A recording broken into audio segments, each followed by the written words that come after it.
Funding for the Maddy Report is made possible by grants from BNSF Railway, moving our economy for 160 years. Harris Ranch Resort, providing Western hospitality and award-winning cuisine. The Wonderful Company, committed to growing a better world. Comcast, connecting people to the moments and experiences that matter most.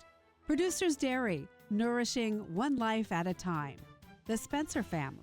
And Fresno State Associated Students Incorporated, students serving students. The Maddy Report is also made possible thanks to contributions from Cook Land Company, E&J Gallo Winery, the Fresno Association of Realtors, and California Manufacturing and Engineering Company. From the Maddy Institute, the Public Policy Institute for the Valley's 4 public universities, this is the Maddy Report with Executive Director of the Maddy Institute, Blake Zante. Welcome to the Maddy Report. I'm Blake Zante, Executive Director of the Maddy Institute and your host. Today we're exploring one of California's most pressing challenges, sustaining agricultural productivity amid prolonged drought and declining groundwater levels. Joining me are 2 distinguished experts from the Public Policy Institute of California, or PPIC, Water Policy Center. Spencer Cole is a research associate whose work focuses on innovative solutions such as water trading, groundwater banking, and reservoir management strategies to mitigate the effects of drought on agricultural economies. He holds 2 degrees, including a master's in environmental systems from UC Merced, and has extensive experience in agricultural modeling. Brad Franklin is an agricultural economist and research fellow specializing in natural resource management and market-based approaches to water sustainability. His expertise includes designing policies for sustainable groundwater management, water recycling, and balancing environmental and agricultural needs. He holds a PhD in economics from UC Riverside and has worked on water issues in California, Australia, and India. Thank you both for being here, Spencer and Brad. And Spencer, let's go ahead and start with you. Let's start with the big picture. California's agricultural sector, a cornerstone of the state's economy, has endured years of recurring drought. From your research, how have these conditions reshaped farming practices and water management strategies? Sure. Well, as you mentioned, conditions for farming in California have changed quite a bit in recent decades. One of the major shifts has been climatic. So we've seen increasing volatility in terms of precipitation. So we've been seeing more dry years as well as more wet years, and of course, fewer average years. So the challenge we're facing is trying to strike a balance in managing our water supplies across those different sporadic conditions. Now, the other major shift that we've been seeing has been on the management side. So this year marks the 10th anniversary of passing the Sustainable Groundwater Management Act, or SGMA. And this is the state's first attempt at enacting kind of a comprehensive reform in terms of our groundwater management. So to meet the goals of SGMA, we're going to need to significantly reduce our reliance on groundwater use, and particularly during dry periods. So despite this growing water scarcity, agriculture has been mostly shifting in the direction of perennial crops, tree crops, vineyards, which can be very valuable, but also tend to have higher water demands and need to be irrigated very regularly to maintain the health of the crop. So in some ways, this trend kind of goes against what we might expect to see given the water supply outlook for the state. But I think this also highlights the importance of market factors in driving the planting decisions that we're seeing. And yeah, thank you. And Brad, building on Spencer's points, we know the economic impacts of drought and the ripple effect that it has far beyond just individual farms. How are agricultural communities in California adapting to these changes, and what challenges remain for their long-term economic stability? Yeah, so recently under SGMA, there's been a big push in terms of local water governance to respond by ramping up their planning efforts, including developing water allocation systems and laying the groundwork for water markets.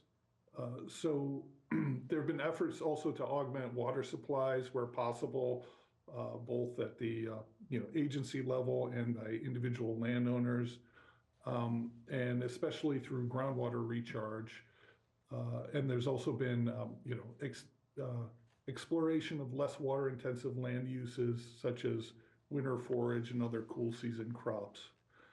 Then to advance these efforts, local agencies have gotten funding from different sources, such as the Sustainable Groundwater Management Grant Program, but there's going to be more funding needed. And then I would say that the big challenge going forward is how do you reduce water demands to meet SIGMA targets in a way that limits local economic impacts? And that's going to require efficient use of all the existing resources and then creative new land uses in areas where groundwater pumping needs to be significantly curtailed. Thank you. We're going to take a quick break. This is the Maddy Report. We'll be right back.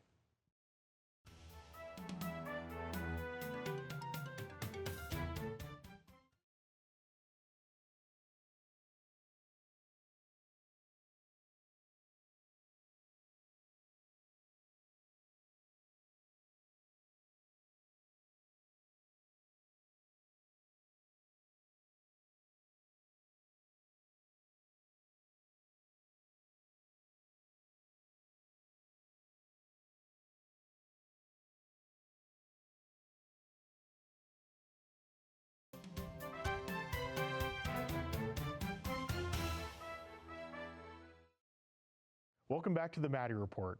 I'm joined by Spencer Cole and Brad Franklin from the PPIC Water Policy Center. We've just explored some of the broad impacts of SIGMA on California agriculture. In this segment, we'll dive a little bit deeper into some of the specific challenges and strategies for achieving sustainable groundwater management. So Brad, SIGMA places much of the responsibility for groundwater sustainability on local agencies. What progress have these agencies made in developing and enforcing groundwater sustainability plans? And what obstacles are they encountering? Yeah, so overall, we're still in the early stages of the SIGMA timeline. Overdrafted basins need to achieve sustainability by the early 2040s. And so to date, all groundwater sustainability agencies have had to submit their plans, their GSPs. And so all of them have finalized plans, and most of them have been accepted by the state. But in some cases, those plans have been deemed inadequate or incomplete. And in a few cases, some basins have been placed on probation. And so, that's sort of the status of the reporting, but then these plans will need to continue to evolve as they have to be updated every 5 years. So in terms of implementation, agencies have made progress on implementing systems for monitoring and enforcing groundwater pumping allocations. And to do that, they typically determine what's called the sustainable yield, which is the amount that can be pumped while keeping a balanced groundwater budget. And then transition water, which is excess water to that which they're allowed to use as they make this transition to meeting their sustainability targets. So overall, these efforts are underway, but there's still a long way to go till we get to the endpoint of the 2040s. And Spencer, groundwater banking and recharge programs are innovative tools to stabilize water supplies. From your research, what makes these approaches successful, and how can they be scaled up to meet the state's needs? Sure. Well, I think one of the things that makes these types of approaches potentially really successful is that they can be a lot more cost effective as compared to expanding things like traditional surface water storage in reservoirs, which can be very expensive. So these strategies rely on kind of the natural infrastructure, the aquifers that are already existing, rather than having to invest in new infrastructure that can be very expensive. So I would say that's one of the key benefits.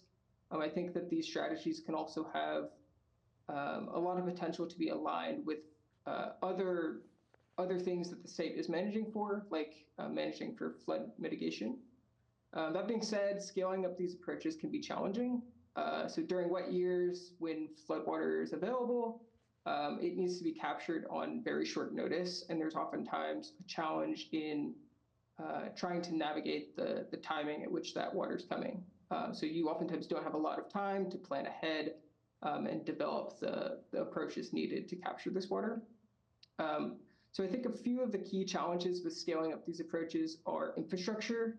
So there's bottlenecks in conveyance infrastructure to divert water to the places where recharge can take place. Also, on the permitting side, it can take a lot of time to get the right permits to conduct groundwater recharge, and especially with the short timing, that can definitely be a challenge. And lastly, I think there's a little bit of a challenge with getting buy-in from people to become involved in groundwater recharge. So there's a lot of opportunities for doing recharge on farmland, but farmers can oftentimes be hesitant to do that because there's some risk associated with that, right? So I think local agencies can help by creating programs that aim to incentivize farmers to get more involved in these types of approaches. Thank you. We're going to take a quick break and then we'll be right back. This is the Maddy Report.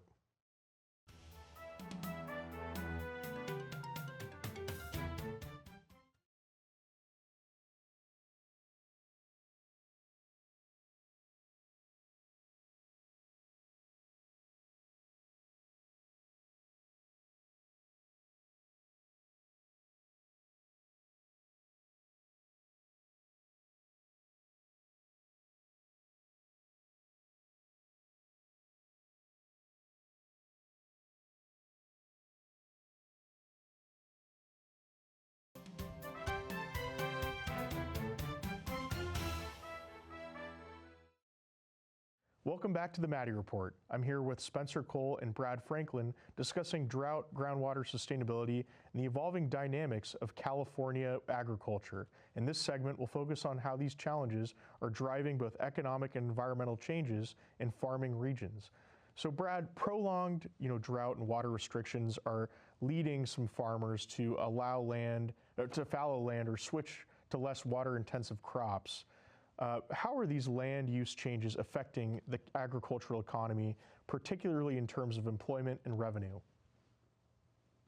Yeah, so one aspect that we're seeing is that farmland values are dropping. And so, we anticipate that that is going to trigger some of the fallowing, which has not, is not necessarily manifested itself yet in this overall SGMA process, but which is expected to need to happen, especially in areas that lack surface water. We've seen that value of farmland has responded to in areas where there's a lack of sufficient water rights, and that is sort of the market anticipating that those areas will have difficulties. And so farms that are affected in that way will have difficulties, getting bank loans to invest in their land. And I expect that that will lead to some sort of be the leading edge of some of the changes we expect to see under SGMA, where some farmland will come out of production and that there will be shifts to less water-intensive land uses overall. We expect that to especially happen in critically overdrafted basins, including areas such as the southern San Joaquin Valley.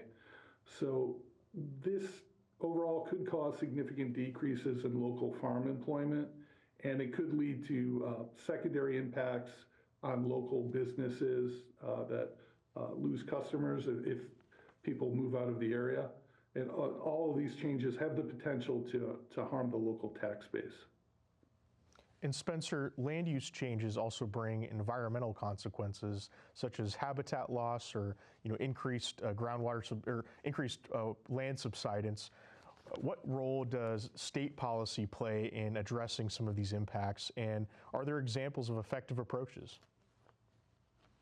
Yeah, well, so since the 1850s, we've had a loss of the majority of wetlands here in the valley, which has had a significant impact on habitat. But today there still remains a significant entwinement between agriculture and habitat. So one example that was in the spotlight recently during the 2020 to 2022 drought was major losses of rice fields up in the Sacramento Valley, which had very, very profound impacts on migrating bird populations. So there are some programs that are trying to address these types of habitat challenges. One example is the Bird Returns Program, which is a program that compensates farmers for helping to establish birding habitat on their lands. Under SGMA, there's also work being done to better understand the linkages between water use and habitat. And this includes groundwater-dependent ecosystems. So these are essentially areas where you have convergence of surface water and groundwater systems, and those groundwater systems are very important for supporting the health of those ecosystems. And so these type of areas can be at risk when you have high groundwater pumping nearby. They can deplete these groundwater systems and cause some negative interactions there.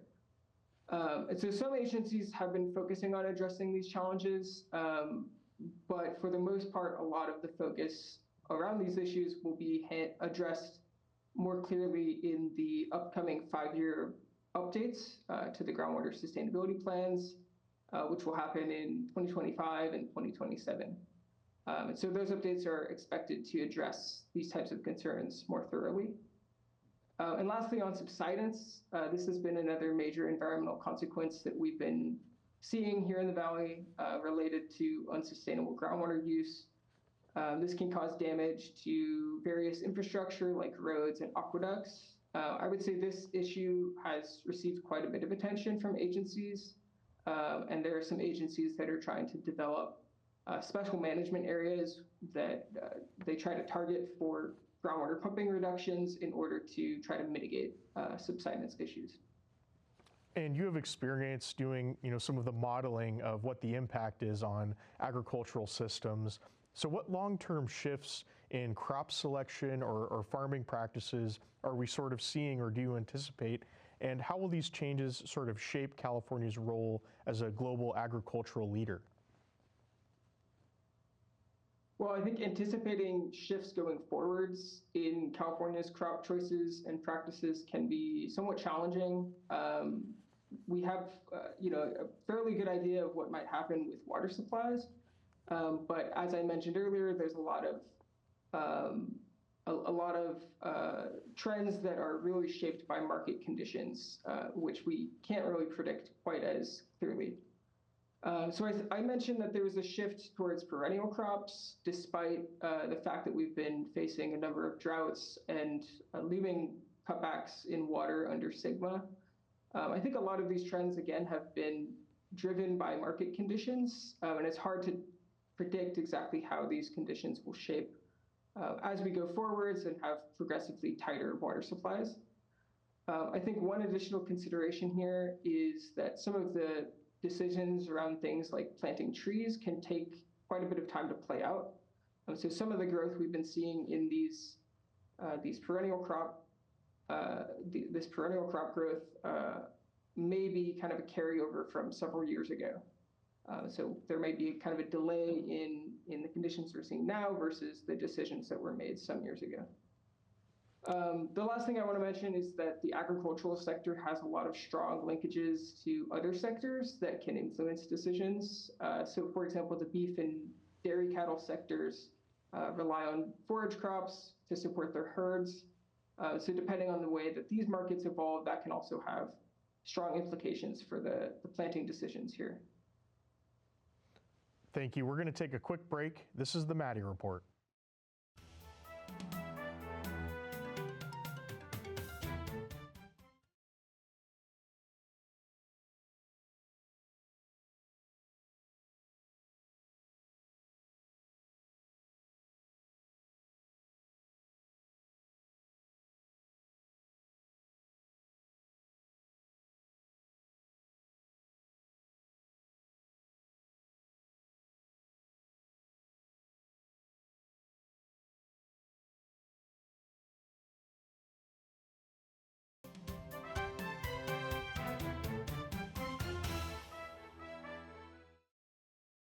Welcome back to the Maddy Report.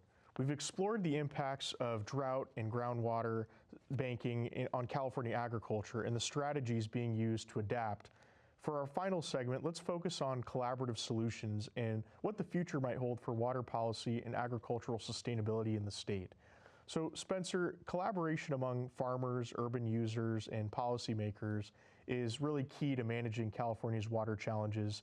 Water trading programs are one example of this collaboration. How effective have these programs been so far, and what lessons can be learned from their implementation? Sure. Well, there's a couple things to unpack here. First are water banks. Water banks are a commonly used approach here in the San Joaquin Valley and in partnerships with different parts of the state. Probably the most common example would be the Kern Water Bank, which is one of the largest water banks in the state and has partnerships with a number of different agencies, for example, Metropolitan Water District, and a variety of cities in Southern California, as well as other irrigation districts here in the Valley. There's also other districts that operate similar banks. For example, Arvin Edison Water Storage District has quite a large bank that they operate in conjunction with other agencies. These banks oftentimes will form partnerships with other agencies in order to help fund infrastructure improvements. And they do that kind of in exchange for their water banking services. So that's one approach that we can draw some examples from. The other approach that you've mentioned have been water transfers at large. There are a number of examples of these at large scales. There's a number of different long-term agreements between irrigation districts in the Colorado River Basin and cities in Southern California. There's also similar agreements here in the San Joaquin Valley and the Sacramento Valley between agricultural users and cities to help support growing cities like Tracy, Lathrop, and Manteca. So these agreements can be important in continuing to support important human uses of water while also compensating agricultural users. And Brad, your work spans the international realm, including places like Australia and India. Are there strategies from these countries or these regions that California could adapt or adopt or think about to sort of improve its water management and agricultural sustainability practices? Sure, yeah. I think there are a lot of parallels with Australia in particular and things that we can learn from them. Australia's been really a world leader in many areas of water management. One of those is how they've developed water accounting standards that ensure consistency across agencies. So that in turn really facilitated cooperation and coordination of their shared resources and reduced costs to local water agencies. So I think that's something we can learn from that model. And also, water trading, I'm an economist, but love water trade, but, it's been limited in California, and part of, when we compare it to Australia, and part of that is due to the fact that there's a lack of information. So particularly in Victoria, Australia, they've done a really good job of providing timely, accessible information on water rights, allocations, and trades. So California could benefit from a system like that, where you readily make available information to the public on water trade volumes, prices, and the location of those trades. Thank you. And that's all the time we have for today. So thank you so much, Brad Franklin and Spencer Cole from PPIC, for joining the Maddy Institute today. Really appreciate your time. Thank you. Thanks for tuning into the Maddy Report. To learn more about the Maddy Institute, visit maddyinstitute.com. We'll see you next week. The views expressed in the Maddy Report are those of the individuals participating in the program and do not necessarily reflect the views of the Maddy Institute. If you'd like to share your thoughts about today's episode of the Maddy Report, please visit our website at maddyinstitute.com.